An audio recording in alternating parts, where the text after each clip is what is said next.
Hey Moby, tu veux ton petit déjeuner? Ok, voici. Bah, Moby, qu'est-ce qui se passe? Cher Thomas et Moby, dernièrement, je n'arrête pas d'entendre parler d'un foyer de grippe porcine. J'ai peur. Pouvez-vous m'en dire plus? Carla. Oh. On s'inquiète beaucoup du récent foyer de grippe porcine. Un foyer, c'est quand une maladie se propage soudainement au sein d'une population. Mais tu sais quoi? Tu ne peux pas l'attraper en mangeant du jambon, ni même tout autre produit bien cuit à base de porc. Donc tu peux, sortir de ta cachette maintenant. De toute façon, comme pour les autres sortes de grippe, la grippe porcine est une maladie causée par un des virus grippaux.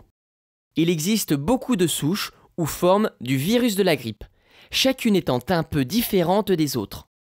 Certaines d'entre elles contaminent les êtres humains et nous donnent de la fièvre, des courbatures, des maux de ventre, des vomissements et des diarrhées. C'est ce qu'on appelle la grippe. Certaines formes du virus affectent principalement les oiseaux. C'est ce qu'on appelle la grippe aviaire. Et d'autres infectent habituellement les porcs. C'est la grippe porcine. Mais il arrive parfois que les virus de la grippe qui contaminent normalement les animaux se transforment ou mutent en de nouvelles formes qui peuvent aussi contaminer les êtres humains. La grippe porcine, qui fait si peur à tout le monde en ce moment, semble être un méli-mélo de plusieurs virus grippaux d'origines diverses qu'on connaissait déjà. Les autorités sanitaires sont encore en train d'étudier les détails de la plus récente contamination. À ce jour, les cas les plus graves sont apparus au Mexique, mais il n'est pas encore certain que le virus en soit originaire. Une fois que le virus a muté, il est possible qu'il se propage depuis les porcs contaminés aux agriculteurs qui sont directement en contact avec eux. Et éventuellement, le virus peut se transmettre d'un être humain à un autre. Cette forme particulière du virus a touché le Mexique, les États-Unis, le Canada, l'Espagne, l'Allemagne, ainsi que d'autres pays dans le monde. Et même la France. C'est vrai, la grippe porcine peut se transmettre exactement comme toutes les autres grippes. Quand une personne infectée tousse ou éternue, elle rejette dans l'air des gouttelettes pleines de virus qui peuvent facilement pénétrer dans le corps d'autres personnes. Bon, en principe, la grippe te rend malade pour une semaine et après tu guéris. Mais dans de rares cas, et spécialement avec les nouvelles formes de virus, la grippe peut être dangereuse et même mortelle. Car notre système immunitaire a besoin de temps pour développer des nouvelles défenses contre ces nouvelles formes de virus. Donc, même une personne en bonne santé peut tomber très malade si elle est contaminée, car son corps ne sait pas encore comment combattre le virus. Mais aussi, quand une nouvelle forme de grippe apparaît, les chercheurs ont besoin de temps pour développer un traitement qui sera efficace.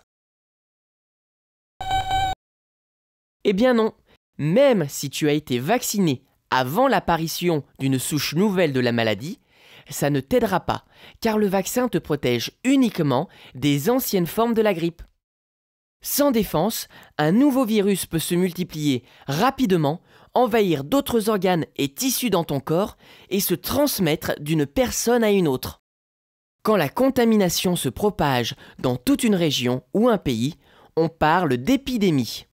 Et dans de plus graves situations, quand la contamination se propage dans le monde entier en infectant des millions de personnes, on parle de pandémie. Je pense que c'est le bon moment pour dire qu'il est important de ne pas paniquer. Car même au Mexique, pays le plus durement touché par cette grippe, la plupart des malades contaminés se sont bien rétablis.